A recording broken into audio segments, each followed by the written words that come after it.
No,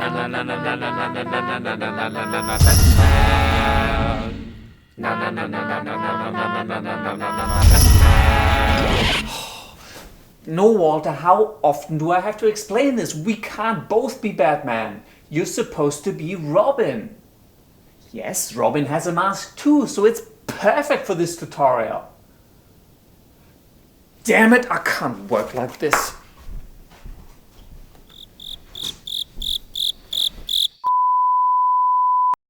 Hey guys, and welcome to another very exciting and horrendously pun-loaded visual effects tutorial.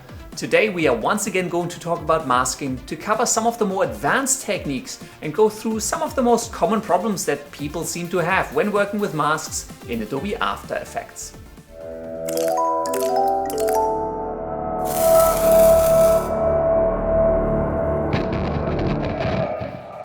Masking is one of the most fundamental compositing tools available to you in Adobe After Effects. Now, I have already covered how to use masks in my basic tutorial on the topic, and you can check it out by clicking on this link up here in the top right hand corner. A lot of people, however, have asked me follow-up questions around working with masks. How to control mask animation and interpolation, how to use the variable width feathering tool, or how to work with multiple masks and mask ordering. Therefore today we are going to go through all of those more advanced techniques. This is going to be a low intermediate tutorial, and as you have guessed, I will assume that you have already watched and understood my basic masking tutorial. But now, before there's a chance for another bad pun, let's jump right into the tutorial. Welcome again to the wondrous world of Adobe After Effects, and the clip we will be using for this tutorial is a clip from my car hit tutorial. As always, if you do want to follow along, I am going to put a download link for this clip in the description of the video. It's a really simple video of me talking to the camera and then crossing the road and pretending to be hit by a car. There are a couple of reasons why I chose this particular video for this tutorial. For one, a lot of people have trouble with the masking for my car hit effect, and I really want to address all of those questions and show you exactly what's going wrong and how you can solve your problems. But also, I filmed this clip quite a few years ago, and there are a few things horribly wrong with it, and I really want to point them out so that you can avoid making the same mistakes. I have another clip here called car hit-car, and let's drag this into the composition. This is just a really simple clip of the exact same shot with no one in the scene and a single car driving by. Before we even get to the masking, let me quickly point out the three things that are so horribly wrong with the way we shot this scene. If I toggle the visibility of the car layer over the base footage, you can immediately see the biggest problem jumping right at you, and that is the shadows have moved significantly between these two clips, and it's going to make it difficult to cut these two pieces together seamlessly. We should have shot this on a cloudy day, or before sunrise or after sunset, when there are no shadows in the scene. Shadows are not your friend if you're trying to add visual effects to your scene. The second problem is kind of related but slightly different, is that it was a windy day.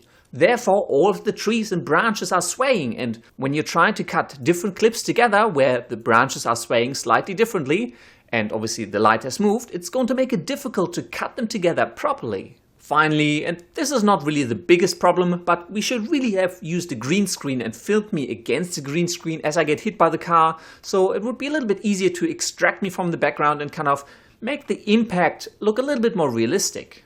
So there you are, a few tips for when you're filming outside for visual effects, and that is shoot on a cloudy day, when there's no wind, and if you can, do use a green screen. But now, let's finally move on to masking. Let's scrub to the time position where I should get hit by the car, probably right about here. Let's drag the car layer in place, press T and lower the opacity so they're a bit easier to align. And let's time this nicely. So yeah, maybe right about here is probably when I want the car to hit me. Let's bring the opacity back up and let's start masking out this car. Let's grab the pen tool and let's draw a mask around the car. I am going to include a little bit of the shadow around the wheels. Let's select the car layer, press MM to reveal the mask properties, and let's increase the mask feather, and maybe I'll push out the mask expansion a little bit as well. Cool, that's not too bad. Now, it's not perfect, but it's not horrible either. Obviously, the car is moving and therefore we need to animate this mask, and this is where a lot of people get stuck on my car hit tutorial already. in order to animate your mask, rather than just moving it around for every frame, is to click the little stopwatch icon next to the mask path property. Let's go back a little bit until the car is out of the frame. Let's go back to the selection tool, double click the mask to select the entire mask, and let's drag the mask out of the screen so it follows the car.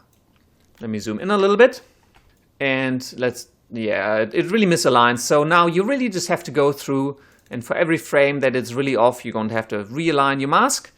By the way, if you're moving the entire mask around and you now want to edit the individual vertices, what you can do is simply press Escape, click outside of the mask, and then suddenly you can select all of the individual points again. So let's reposition these vertices so the mask fits nicely around the body of the car. Let's scrub forward a little until the car is out of the shot on the right hand side, and let's reposition this mask to follow the car. Simply double click on the outline of the mask to select it and then drag it over to the right hand side. Let's go back a little bit and keep repositioning that mask. And again, in order to select the vertices, simply press Escape and click outside of the mask, and then you can move the vertices around again. Yes, I know, the car has a big long shadow, but I will deal with that separately in a moment. It is often much easier to use multiple simple masks rather than a single complex one to capture everything you need. For now, I'm really just concerned with cutting out the body of the car as cleanly as I can. Cool, that's actually not too bad. I know I'm doing a bit of a quick and dirty job here. Feel free to spend as much time on this as you want to get the mask really perfectly around the car. Next, let's deal with the fact that while the top of the car looks alright, at the bottom, the hard edge of this mask is making the shadow around the wheels look a little bit clunky, a little bit cut out. In order to soften this shadow, you could obviously simply increase the mask feather and then maybe jack up the mask expansion. And while that makes the shadow underneath the car a lot softer, it also kind of creates this blurry edge above the car, which you may not really want. Let's undo that again, and if you are lucky enough and own Adobe After Effects CS6 and above, you actually have the ability to add feather to only certain parts, certain edges of your mask. You can do that using the variable width feathering tool, and you can find the tool under the pen options, just click and hold. And at the very bottom you will find the mask feather tool.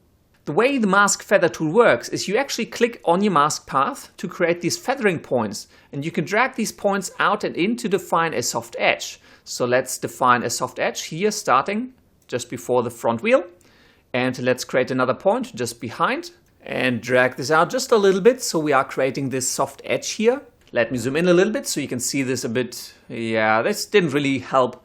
Let's change the mask color over to a nice solid red. Much better. There you go. Can you see how I've just defined a soft area, a soft edge for this mask just around the wheel? I can now go to the front of the car and click to create a new point and pull this in so that the mask feather towards the front and the top of the car is nice and tight again. So now the mask feather starts really small, widens and gets really nice and soft around the front wheel, tightens a little bit underneath the car. Let's add another one just in front of the back wheel and pull this out just a little bit. Add another one on the wheel and pull this out so that the shadow underneath the back wheel is really nice and soft. And at the end of the car, I'm going to create another point and again tighten it in so that the mask around the top of the car, as you can see, it's nice and tight. And then it only really goes nice and soft at the bottom of the car and around the wheels. Let's zoom out again. And that's what our mask looks like, which is nice and cool. However, because we have already created keyframes for the mask around the car, and those keyframes did not include any of our feathering, we now have to re-add the feathering to all of the keyframes. So you're usually much better off starting with a single keyframe, defining all of the variable width mask feathering, and then adding all of the keyframes for the overall animation of the mask. Let me remove the mask feather again, and by the way, if you want to get rid of these feathering points, simply hold down Ctrl and click on them. Yes, I don't care, just delete my mask feather again, and I'm just gonna delete all of the feathering points. And now for everyone who's making a really long face because you don't have CS6 or above, you have an earlier version and you don't have this tool available, there is an alternative way to do this. In order to add some feathering around these wheels, I can simply define new masks. Simply come up and select the ellipse tool and draw a mask around the front wheel, then draw a mask around the back wheel. Select both of your masks on your layer and press MM to reveal their properties. Let's scroll down a little bit and let's jack up the mask feather to maybe about 40, 50, whatever you feel like. And let's bring up the mask expansion And can you see how that's adding really nice soft shadows just underneath? Maybe I'll make the mask just a little bit softer. And maybe I want something on the body of the car as well. So maybe let's just draw a rectangle. And again, expand this, add a bit of feather, and expand it a little bit. And there you go. You now also have a nice and soft shadow only underneath the car, and at the top it's still really nice and tight. Before we move on, let me quickly come back to the point I made at the beginning of this tutorial about how the clip of the car and the clip of me crossing the road were really badly shot and have a lot of problems when you're trying to put these two clips together. Let me quickly select all of the masks and change the mask mode over to none to disable them. And here's the clip of the car, and here's the clip of me crossing the road. And all of the things that are wrong, remember, are the shadows, the wind, and the fact that we didn't use a green screen, so it's going to be a little bit tricky cutting me out of this shot, especially because I also still cast a shadow. Now, we have already animated the main mask for the car, but we have not animated the wheels or the underside of the car, so let me quickly step through this, enable animation for all of the mask path, and I'm just going to quickly step through this and animate the wheels and the undercarriage to follow along. Let's reselect the masks and change the mask mode back to add. Yep, this will do. Again, it's not perfect, but I just want to give you an example of how I would solve this problem. Next, in order to deal with the car shadow, me disappearing and my shadow all at once, when the car drives through the shot, all of the viewer's attention is going to be on the car. So what I can do is I can have a big mask trail behind the car that will essentially wipe across the screen and fill up the street, erase me, and you'll still be able to see the nice car shadow trailing behind. For this, let's pick the pen tool and let's draw a mask around all of the static elements in the scene. I don't want to include this branch because it is swaying due to the wind, so let's draw around that down the right side. And I'm also not going to include the nature strip at the front. Again, the shadows move a little bit too strongly, so let's just cut across to the left. Let's open up the mask properties, increase the mask feather by just a little bit, and let's enable the animation for the mask path property. So let's step through this and essentially have this car sweep this large mask across the screen and leave it in place so that we have a really nice empty street masked out on top of our base footage. And here, another thing we didn't really think through. My hands are kind of coming up over the back wall. So let's animate this mask to kind of come up towards the end and mask that out.